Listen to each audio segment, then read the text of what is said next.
Teja Ayurveda Visakhapatnam district యలమంచిలిలో Ayurveda ఫార్మసీని గత 35 సంవత్సరాల నుంచి రన్ చేస్తూ ఎన్నో మంచి మంచి మందుల్ని ప్రపంచానికి పరిచయం చేస్తున్నాను.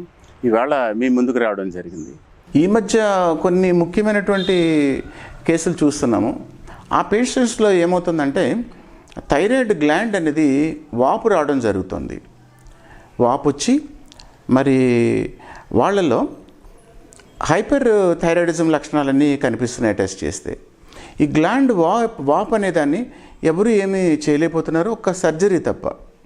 కానీ ఈ థైరాయిడ్ గ్లాండ్ వాచినటువంటి కేసుల్లో కొన్ని రకాల మూలికల్ని ఇంటర్నల్గా ఇవ్వడం వల్ల, కొన్ని రకాల ఆయిల్స్ని ఎక్స్టర్నల్గా అప్లై చేయడం వల్ల ఏదైతే ఈ థైరాయిడ్ గ్లాండ్ వాచిపోయినదో ఆ ఇన్ఫ్లమేటరీ కండిషను వితిన్ 15-20 డేస్లో నార్మల్కి రావడం అనేది చాలా కేసుల్లో చూసాము.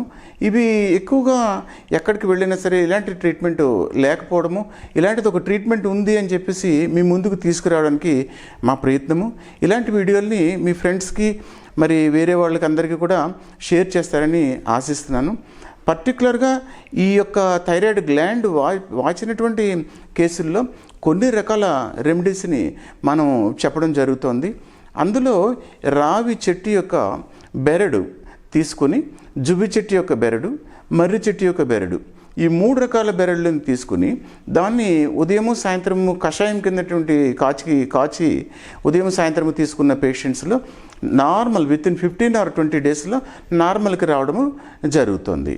మర్రి చెట్టు బెరడు, మరి జుబు చెట్టు బెరడు, మరి రావి చెట్టు బెరడు, 3 బెరడుని సమానంగా తీసుకుని ఉదయం ఒక 30 ml, సాయంత్రం ఒక 30 ml ఉండేలాగా కషాయం, అంటే ఒక 10 గ్రాములు 3 రకాల చెక్కలు కలిపినటువంటి తీసుకుని కషాయాన్ని కాచుకొని అది ఉదయం సాయంత్రం తీసుకుంటే 20 డేస్లో ఖచ్చితంగా నార్మల్ స్టేజ్కి థైరాయిడ్ గ్లాండ్ అనేది వెళ్ళడం చాలా కేసుల్లో అబ్జర్వ్ చేస్తాము.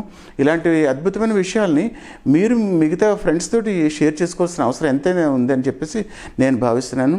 ధన్యవాదములు.